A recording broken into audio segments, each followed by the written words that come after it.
ये आम सी दिखने वाली फैमिली कोई आम फैमिली नहीं है। ये फैमिली लोगों को प्यार से अपने घर ले जाती है और फिर शुरू होता है असली खेल। उनके साथ जो चीजें किए जाते हैं वो कोई सोच तक नहीं सकता है, लेकिन ये यहाँ भी नहीं रुकते। वो उनके बच्चों के जीभ तक काट देते हैं। चलिए पूरी स्टोरी शुरू से समझते हैं। हमारी कहानी की शुरुआत लंदन में रहने वाले एक साधारण परिवार से होती है। ये लोग इटली में छुट्टियां बिताने का फैसला करते हैं। बेन ने थोड़े पैसे जमा किए होते हैं, इसलिए वो अपनी कार लेकर अपनी पत्नी लुइस और बेटी एग्नेस के साथ इटली के लिए निकल जाता है। वो सब बहुत खुश हैं, लेकिन उन्हें नहीं पता कि वो अपनी जिंदगी के सबसे बुरे सपने की तरफ बढ़ रहे हैं। इटली पहुंचने के बाद वो एक होटल में रुकते हैं। अगले दिन जब वो घूमने निकलते हैं तो एग्नेस का खिलौना खो जाता है। बेन उसे ढूंढने की बहुत कोशिश करता है, यहाँ तक कि वो कूड़ेदान में भी देखता है, लेकिन वो नहीं मिलता। जब वो वापस आता है तो देखता है कि उसकी पत्नी की मुलाकात एक दूसरे परिवार से हुई है, जिन्होंने उनकी बेटी का खिलौना ढूंढ लिया था। बेन उनका शुक्रिया अदा करता है और उनका नाम पूछता है। आदमी बताता है कि उसका नाम पैडी है, उसकी पत्नी लीना है और उनका एक बेटा है जिसका नाम एंट है। पैडी बताता है कि उसका बेटा बोल नहीं सकता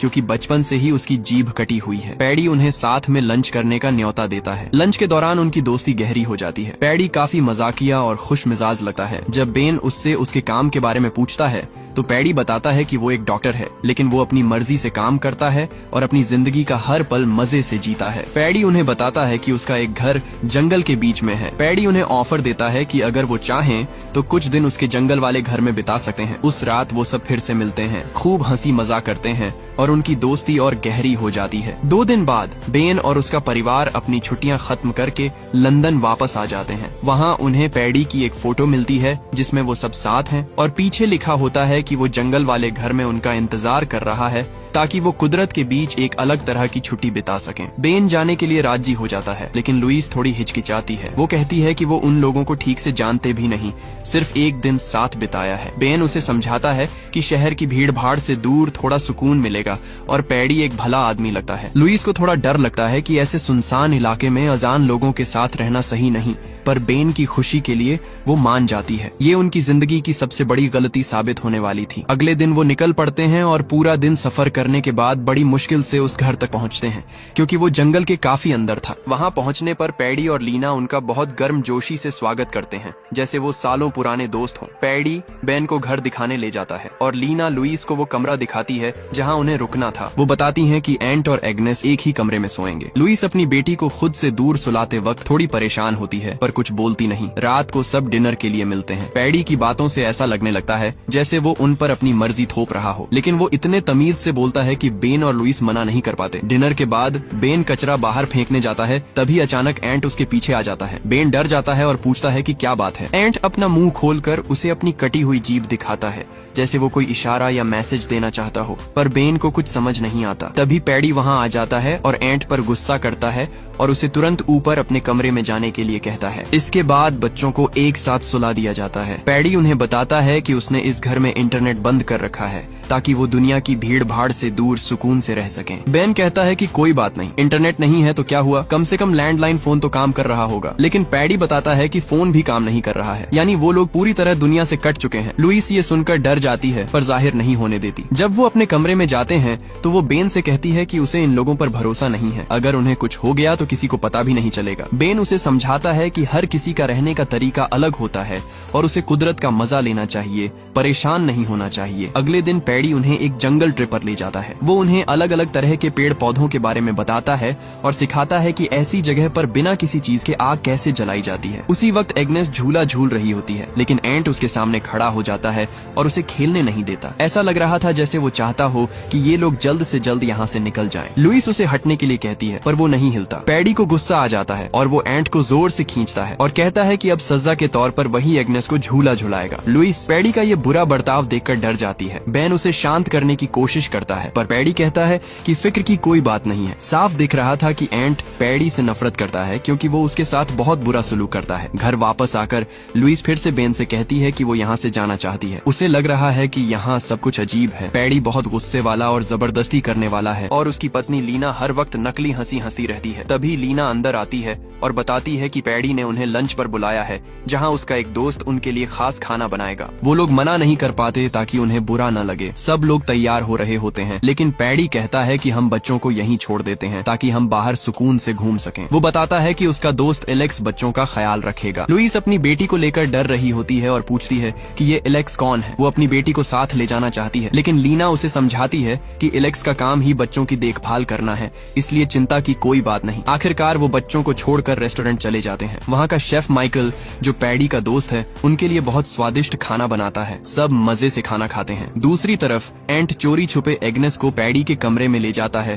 ताकि उसे कुछ दिखा सके। वो एक ड्रॉअर खोलता है जिसमें बहुत सारी घड़ियां होती हैं। वो एक घड़ी निकालकर एग्नेस को उस पर लिखा कुछ पढ़ने को कहता है, लेकिन एग्नेस को समझ नहीं आता कि एंट क्या दिखाना चाह रहा है। इतने में वहाँ एलेक्स आ जाता है और एंट फटाफट घड़ी वापस रख देता है। रेस्टोरेंट में पैडी सबको बताता है कि वो लीना से कैसे मिला, लेकिन उसके बात करने का तरीका काफी डरावना होता है। लीना भी काफी अजीब लग रही होती है। बेन और लुइस उनके सामने बैठे होते हैं और उनका डर बढ़ता जा रहा होता है, लेकिन पैडी हमेशा की तरह हंस मजाक करके बात टाल देता है। खाना खत्म होने के बाद पैडी बिल बेन के पास छोड़ देता है और बदतमीजी से कहता है कि हम दोनों एक ही तो हैं, तुमने पैसे दिए मतलब मैंने ही दिए, और सारा खर्चा उस पर डाल देता है। वहाँ घर पर एंट अभी भी एग्नेस को खतरे के बारे में समझाने की कोशिश कर रहा है। वो अपनी टी शर्ट उठाकर अपने शरीर पर चोट के निशान दिखाता है। एग्नेस पूछती है कि ये किसने किया, लेकिन इससे पहले वो कुछ बोल पाता, उन्हें किसी के आने की आहट मिलती है और वो तुरंत सोने का नाटक करते हैं। लुइस और लीना बच्चों को देखने आती हैं और उन्हें सोता हुआ देखकर वापस चली जाती हैं। आधी रात को जब लुइस की नींद खुलती है, वो अपनी बेटी को देखने जाती है, लेकिन एग्नेस और एंट दोनों गायब होते हैं। वो घबराकर पैडी के कमरे में जाती है, जहां वो देखती है कि लीना दोनों बच्चों को अपने से चिपकाकर सो रही है। ये देखकर लुइस अपनी बेटी के लिए और भी ज्यादा डर जाती है। लुइस को ये बात बिल्कुल हजम नहीं होती कि कोई और औरत उसकी बेटी को ऐसे सीने से लगाकर कैसे सो सकती है। वो तुरंत अपनी बेटी को उठाती है और वहाँ से निकल जाती है। वो बेन के पास जाकर कहती है, हम यहाँ से अभी इसी वक्त निकल रहे हैं। बेन हैरान होकर पूछता है कि आखिर बात क्या है, तो लुइस उसे सारी बात बताती है। बेन को भी ये अजीब लगता है और वो कहता है कि उनके जागने से पहले निकलना ही बेहतर है। वो दोनों अपना सामान समेटकर निकल पड़ते हैं। एंट उन्हें जाते हुए देख लेता है, लेकिन वो उन्हें रोकता नहीं। शायद वो खुद भी यही चाहता था, लेकिन रास्ते में एग्नेस को याद आता है कि वो अपना टेडी बेयर वहीं भूल गई है। बेन उसे समझाता है कि वो नया दिला देगा, पर एग्नेस रोने लगती है और जिद करती है कि उसे वही चाहिए। वो घबराहट में अपने हाथ भी अजीब तरीके से रगड़ने लगती है। एग्नेस की जिद के आगे हार मानकर बेन को वापस जाना पड़ता है। जब वो वापस घर पहुंचते हैं तो पैडी और लीना पहले से ही जागे हुए होते हैं। पैडी काफी गुस्से में लगता है और कहता है कि तुम ऐसे बिना बताए कैसे जा सकते हो, हमने तुम्हें अपने घर में जगह दी, इतनी तो इज्जत रखते। बेन बात संभालने की कोशिश करता है और कहता है कि बच्ची की तबीयत थोड़ी ठीक नहीं थी और वो लोग उन्हें नींद से जगाना नहीं चाहते थे, लेकिन लुइस से रहा नहीं जाता और वो लीना से सीधा सवाल करती है कि तुम मेरी बेटी को पकड़कर क्यों सो रही थी, क्या उसकी माँ नहीं है? ये सुनते ही लीना रोने लगती है और बताती है कि उसकी अपनी एक बेटी थी जो मर चुकी है। वो कहती है कि एग्नेस को देखकर उसे अपनी बेटी की याद आ गई और जब वो रात को उसे देखने गई तो एग्नेस अपने हाथ बुरी तरह रगड़ रही थी, इसलिए डरकर उसने उसे अपने पास सुला लिया। ये सुनकर पैडी भी काफी इमोशनल हो जाता है। बेन और लुइस को अपनी गलती का एहसास होता है और वो इस गलत फहमी के लिए माफी मांगते हैं। एंट वहाँ आकर एग्नेस को उसका टेडी बेयर दे देता है। वो कुछ बोलने की कोशिश करता है पर उसकी बातें किसी को समझ नहीं आती। पैडी उनसे गुजारिश करता है कि वो आज की रात और रुक जाए और कल चले जाए। लुइस और बेन मान जाते हैं। फिर सब बाहर घूमने निकलते हैं, जहाँ लुइस और लीना आपस में बात करती हैं और बच्चे साथ में खेलने लगते हैं। दोनों बच्चे खेल रहे होते हैं, तभी एंट एक कागज पर एग्नेस के लिए कुछ जरूरी बात लिखता है, लेकिन उसकी हैंडराइटिंग इतनी खराब होती है कि एग्नेस को कुछ समझ नहीं आता। उसी वक्त लीना वहाँ आ जाती है। लीना को देखकर एंट घबरा जाता है और पकड़े जाने के डर से उस कागज को फटाफट निगल लेता है। एग्नेस अपनी माँ को एक तरफ ले जाकर बताती है कि मम्मी, मुझे लग रहा है कि एंट हमें किसी बड़े खतरे के बारे में बताना चाह रहा है, पर वो बोल नहीं पा रहा। अभी वो बात कर ही रहे होते हैं कि लीना उन्हें लंच के लिए बुला लेती है। लुइस अपनी बेटी से कहती है कि अभी बिल्कुल नॉर्मल बिहेव करो और किसी को शक मत होने दो। लंच के वक्त लीना एग्नेस के खाने के तरीके पर रोक टोक करती है, जो लुइस को बुरा लगता है। लुइस साफ कह देती है कि मैं इसकी माँ हूँ और मैं देख लूंगी कि इसे कैसे खाना है। माहौल थोड़ा गर्म हो जाता है। इसके बाद पैडी म्यूजिक चलाता है और बच्चों को डांस करने को कहता है। एंट थोड़ा ढंग से डांस नहीं कर पा रहा होता है, जिस पर पैडी को गुस्सा आ जाता है। वो बहुत बेरहमी और हिंसा के साथ एंट को सही स्टेप सिखाने की कोशिश करता है। ये देखकर बेन और लुइस डर जाते हैं। लुइस कहती है, बेन अब बस मुझे यहाँ से अभी निकलना है, मेरी हिम्मत जवाब दे रही है। बेन बेन कहता है कि उसने बहुत ज्यादा पी रखी है और वो कार नहीं चला पाएगा, वो बस 1 कप कॉफी पिएगा ताकि थोड़ा होश में आ सके और फिर वो निकल जाएंगे। इसी बीच पैडी नशे में धुत होकर सोने चला जाता है। एंट मौका देखकर अपने बाप की चाबियां चुरा लेता है और एग्नेस को खेलने के बहाने बाहर ले जाता है। वो जानबूझकर बॉल को एक पुरानी कोठरी की तरफ फेंकता है ताकि एग्नेस उसके पीछे जाए। जब वो कोठरी के अंदर जाते हैं तो एंट जमीन पर बना एक खुफिया दरवाजा खोलता है। अंदर का नजारा देखकर एग्नेस के होश उड़ जाते हैं। वहाँ ढेरों सूटकेस और लोगों का सामान पड़ा होता है। असल में पैडी एक सीरियल किलर होता है जो कई परिवारों को मार चुका होता है। एंट उसे एक फोटो एल्बम दिखाता है जिसमें हर फोटो में पैडी और लीना किसी नए बच्चे के साथ होते हैं। वो लोग माँ बाप को मार देते थे और उनके बच्चे को अपना बना कर रखते थे और फिर नए बच्चे के मिलने पर पुराने का बुरा हाल करते थे। एग्नेस को उस एल्बम में एंट के असली माँ बाप की फोटो मिलती है। एंट उससे इशारों में और लिखकर बताता है कि उसके असली माँ बाप को पैडी ने ही मारा था और उसकी जुबान भी पैडी ने ही कैंची से काट दी थी ताकि वो किसी को कुछ बता न सके। वो एग्नेस को समझाता है कि पैडी अब उसके मम्मी पापा को मारेगा और एग्नेस की जुबान काट कर उसे अपने साथ रखेगा। एग्नेस तुरंत अपने फोन से उन सारी फोटोज को खींच लेती है और वो दोनों वहाँ से बाहर निकल आते हैं। एंट फटाफट चाबी वापस रखने ऊपर जाता है लेकिन देखता है कि पैडी जाग गया है। एंट डर जाता है क्योंकि अगर पैडी को पता चला तो वो उसे जिंदा नहीं छोड़ेगा। वो चाबी अपने पीछे छुपा लेता है और पैडी को गले लगाकर कहता है, पापा क्या आप मुझे अपनी पीठ पर बिठाएंगे? पैडी मान जाता है और जैसे ही वो झुकता है एंट बड़ी होशियारी से चाबी वापस उसकी जगह पर लटका देता है। नीचे आकर पैडी, बेन और लुइस से अपने बर्ताव के लिए माफी मांगता है और कहता है कि वो नशे में था। इसी बीच एग्नेस अपनी माँ के पास आती है और पेट दर्द का बहाना बनाती है। लुइस उसे लेकर अंदर जाती है जहाँ एग्नेस उसे फोन में वो सारी फोटोज दिखाती है और पूरी सच्चाई बताती है। लुइस के होश उड़ जाते हैं। वो यकीन ही नहीं कर पाती कि वो किन दरिंदों के बीच फंसी हुई है। लुइस तुरंत बेन को बुलाती है और उसे सब कुछ समझा देती है कि उनके साथ क्या होने वाला है। उधर पैडी की नजर उस कोठरी के लॉक पर पड़ती है जो थोड़ा ढीला रह गया था और उसे शक हो जाता है कि एंट ने कुछ गड़बड़ की है। बेन और लुइस प्लान बनाते हैं कि वो बिना बताए यहाँ से निकल जाएंगे। लुइस को एक चाकू मिलता है जिसे वो अपनी हिफाजत के लिए छुपा लेती है। पैडी उन्हें आवाज देता है तो वो लोग डर को छुपाकर नॉर्मल दिखने की कोशिश करते हैं। लुइस कहती है कि एग्नेस की तबीयत ज्यादा खराब है और उन्हें अभी डॉक्टर के पास जाना ही होगा। पैडी मुस्कुराते हुए कहता है, ठीक है कोई बात नहीं, आप लोग जा सकते हैं। वो लोग जल्दी से गाड़ी की तरफ भागे ताकि अपनी जान बचा सकें, लेकिन वहाँ पहुँचते ही उनके होश उड़ गए। उनकी गाड़ी का टायर पंक्चर था। वो लोग कोशिश कर रहे थे कि किसी तरह निकल जाए, लेकिन पैडी ने उन्हें रोक लिया और कहा, मेरी मौजूदगी में तुम ऐसे कैसे जा सकते हो? क्या मैं इतना नया हूँ? मैं खुद इसे ठीक करूंगा। पैडी बेन को अपने साथ गोदाम में औजार लेने के लिए बुलाता है। बेन बेचारा डर के मारे कांप रहा होता है। उसे लग रहा था कि कहीं पैडी अंदर उस पर हमला न कर दे। वो अपनी आंखें खुली रखता है और हर हरकत पर नजर रखता है। पैडी अंदर जाकर वेल्डिंग का सामान निकालता है और टायर ठीक करने लगता है। वो टायर को इतने अच्छे से बनाता है कि बेन और लुइस को लगता है कि शायद अब वो निकल पाएंगे, लेकिन जैसे ही वो निकलने लगते हैं पैडी फिर से उन्हें टोक देता है। वो कहता है, एक बार चेक कर लो, तुम्हारी बेटी का टेडी बेयर साथ है ना? एग्नेस कहती है कि वो फिर से घर के अंदर भूल गई है। पैडी ऊपर की तरफ इशारा करके कहता है कि वो देखो, टेडी बेयर इतनी ऊपर कैसे पहुंच गया? क्या वो जिंदा है? बेन कहता है कि कोई बात नहीं, हम नया ले लेंगे, लेकिन पैडी जिद करता है कि बच्ची को उसका खिलौना मिलना ही चाहिए। पैडी एक लंबी सीढ़ी लाता है और बेन से कहता है, तुम ऊपर जाओ, मुझे ऊंचाई से डर लगता है। बेन मजबूरी में ऊपर चढ़ने लगता है। उसका दिल बैठ रहा होता है क्योंकि उसे पैडी पर बिल्कुल भरोसा नहीं था। एक पल के लिए बेन का पैर फिसल जाता है, लेकिन वो किसी तरह संभल कर टेडी बेयर लेता है और फटाफट नीचे उतर आता है। जाते जाते एग्नेस दबे पांव एंट से कहती है, डरना मत, हम तुम्हें यहाँ छोड़कर नहीं जाएंगे, हम तुम्हें अपने साथ ले जाएंगे। बेन सोचता है कि वो एंट को साथ निकाल लेगा, इसलिए वो एंट से कहता है, बेटा जाओ, हमारे लिए बाहर का गेट खोल दो। बेन का प्लान था कि जैसे ही एंट गेट खोलेगा वो उसे गाड़ी में बिठाकर निकल जाएगा, लेकिन पैडी बहुत चालाक था। वो कहता है, अरे रहने दो, मेहनत क्यों करनी, मैं रिमोट से ही गेट खोल देता हूँ। गेट खुल जाता है और बेन के पास वहाँ से निकलने के अलावा कोई रास्ता नहीं बचता। वो दुखी मन से एंट को वहीं छोड़कर गाड़ी आगे बढ़ा देता है, लेकिन जैसे ही वो गाड़ी चलाता है और साइड मिरर में पीछे देखता है तो उसके होश उड़ जाते हैं। पैडी ने गुस्से में एंट को उठाकर पानी में फेंक दिया। बेन ये देखकर तुरंत गाड़ी रोकता है और एंट को बचाने के लिए कूद जाता है, जो मुश्किल से सांस ले रहा होता है। लेकिन जैसे ही वो एंट को बाहर निकालता है वो देखता है कि पैडी और लीना ने लुइस और एग्नेस को पकड़ लिया है और उन्हें औजार वाले गोदाम में ले जाकर बांध दिया है। पैडी अपना असली रूप दिखाते हुए लुइस से कहता है कि वो अपने बैंक अकाउंट का सारा पैसा उसके नाम ट्रांसफर कर दे। वो उन्हें डराते हुए कहता है, अब मैं तुम दोनों और एंट को मार दूंगा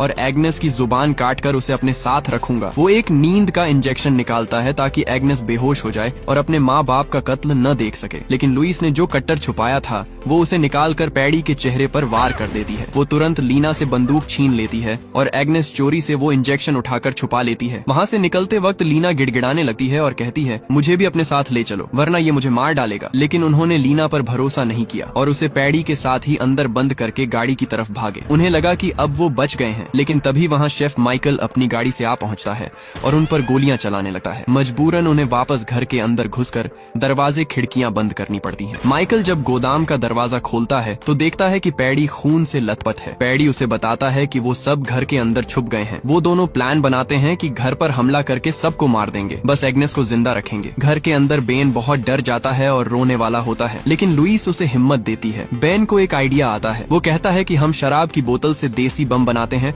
और कोठरी की छत पर फेंकते हैं। छत घास फूस की बनी थी तो आग लगने पर धुआं देखकर शायद कोई रेस्क्यू टीम आ जाए। वो बोतल जलाकर फेंकते तो हैं, लेकिन वो फिसलकर सीधा पैडी की गाड़ी पर गिरती है, जिससे गाड़ी में एक धमाका होता है और वो जलने लगती है। इसके बाद बच्चों को सुरक्षित जगह छुपाने के बाद असली मुकाबला शुरू होता है। शेफ माइकल सीढ़ी लगाकर छत के रास्ते घर में घुसने की कोशिश करता है, जबकि पैडी और लीना अलग अलग दरवाजों से अंदर आने की राह खोजते हैं। बेन को ऊपर किसी की आहट मिलती है और वो उसे खत्म करने के लिए ऊपर निकल जाता है। नीचे लुइस, पैडी और लीना के बीच फंस जाती है। पैडी एक कमरे का दरवाजा तोड़ने की कोशिश करता है जहां लुइस होती है, लेकिन लुइस बड़ी होशियारी से उसके हाथ पर कांटा घोंप देती है और वहां से निकल भागती है। पैडी गुस्से में पागल हो जाता है और दरवाजा तोड़कर लीना के लिए रास्ता खोल देता है। ऊपर माइकल खिड़की से अंदर घुस आता है। बेन वहां छुपा होता है और सही मौके का इंतजार कर रहा होता है। दूसरी तरफ पैडी हर हाल में लुइस से बदला लेना चाहता है। जैसे ही वो बाथरूम में दाखिल होता है, लुइस उस पर तेजाब फेंक देती है जो उसकी चमड़ी को जला देता है। लुइस तुरंत बच्चों को लेकर वहाँ से भागती है। उधर बेन माइकल को देखकर डर से कांप रहा होता है, लेकिन वो अपना दिल मजबूत करके हथौड़े से उस पर हमला करता है, मगर माइकल उस पर भारी पड़ता है और बेन की बुरी तरह पिटाई करके उसे जमीन पर लेटा देता है। वो बेन की आंख में कांच का टुकड़ा घोंपने ही वाला होता है कि लुइस सही वक्त पर पहुंचकर माइकल के सिर पर हथौड़ा मार देती है और उसे वहीं ढेर कर देती है। अब वो सब उसी ऊपर वाली खिड़की से निकलने की कोशिश करते हैं जहाँ से माइकल आया था। एक एक करके वो बाहर निकलते हैं, लेकिन जैसे ही वो नीचे उतरने वाले होते हैं, लीना बंदूक लेकर खिड़की पर आ खड़ी होती है। इससे पहले कि वो गोली चलाए, लुइस हथौड़े से उसके सिर पर वार करती है और लीना इतनी ऊंचाई से नीचे गिरकर मर जाती है। मुश्किल ये होती है कि नीचे उतरने वाली सीढ़ी गिर जाती है। अब किसी एक को इतनी ऊंचाई से कूदना था ताकि वो सीढ़ी को सीधा कर सके और बाकी लोग नीचे उतर सकें। बेन हिम्मत दिखाता है और वहां से छलांग लगा देता है। कूदने की वजह से उसका पैर टूट जाता है, लेकिन वो दर्द की परवाह किए बिना जल्दी से सीढ़ी सीधी करता है ताकि लुइस और बच्चे नीचे उतर सकें। सब सही सलामत नीचे आ जाते हैं, पर तभी उन्हें किसी के आने की आहट मिलती है। वो सब डर जाते हैं और सोचते हैं कि शायद पैडी आ गया है। वो बच्चों को आगे कर देते हैं ताकि पैडी उन्हें नुकसान न पहुंचाए और खुद मुकाबले के लिए तैयार हो जाते हैं। लेकिन उनकी हैरानी का ठिकाना नहीं रहता जब पता चलता है कि वो आवाज किसी इंसान की नहीं बल्कि एक लोमड़ी की थी। तभी दूसरी तरफ से पैडी की आवाज आती है। वो एग्नेस को पकड़े हुए होता है और बेन से कहता है कि वो अपनी बंदूक नीचे फेंक दे। बेन डर के मारे तुरंत हथियार डाल देता है ताकि पैडी एग्नेस को कुछ न करे। पैडी जब देखता है कि लीना नीचे मरी पड़ी है तो वो गुस्से और दुख से भर जाता है। लुइस उसे समझाने की कोशिश करती है कि लीना खुद ऊपर से गिरी है, इसमें एग्नेस की कोई गलती नहीं है, उसे छोड़ दो। पैडी कहता है, डरो मत, मैं एग्नेस को कुछ नहीं करूंगा। तुम लोगों ने मुझसे मेरी लीना छीन ली, अब मैं एग्नेस को अपने साथ रखूंगा। लेकिन एग्नेस ने होशियारी दिखाई। उसके पास वही नींद वाला इंजेक्शन था जो उसने पहले छुपाया था। वो मौका देखकर इंजेक्शन पैडी की टांग में घोंप देती है और भागकर अपनी माँ के पास चली जाती है। पैडी को तुरंत चक्कर आने लगते हैं। उसका जिस्म सुन्न पड़ जाता है और वो बेहोश होकर जमीन पर गिर जाता है। लुइस और बेन बच्चों को लेकर वहाँ से निकलने ही वाले होते हैं, लेकिन बेचारा एंट, उसके दिल में पैडी के लिए बहुत नफरत और गुस्सा भरा था। उसने याद किया कि कैसे इसी आदमी ने उसके माँ बाप को मारा और उसकी जुबान काट दी। एंट एक भारी पत्थर उठाता है और बेहोश पैडी के सिर पर तब तक वार करता रहता है जब तक उसका सिर पूरी तरह कुचल नहीं जाता। आखिर में वो लोग एंट को भी अपने साथ ले जाते हैं और उसे अपना बेटा मान लेते हैं, बिल्कुल एग्नेस की तरह। मगर एंट की आंखों में आंसू होते हैं क्योंकि दुनिया में कोई भी उसके असली माँ बाप की कमी पूरी नहीं कर सकता। इस दर्दनाक मोड़ पर फिल्म खत्म हो जाती है। दोस्तों, वीडियो को हाइप करके चैनल को सब्सक्राइब जरूर कर लीजिएगा।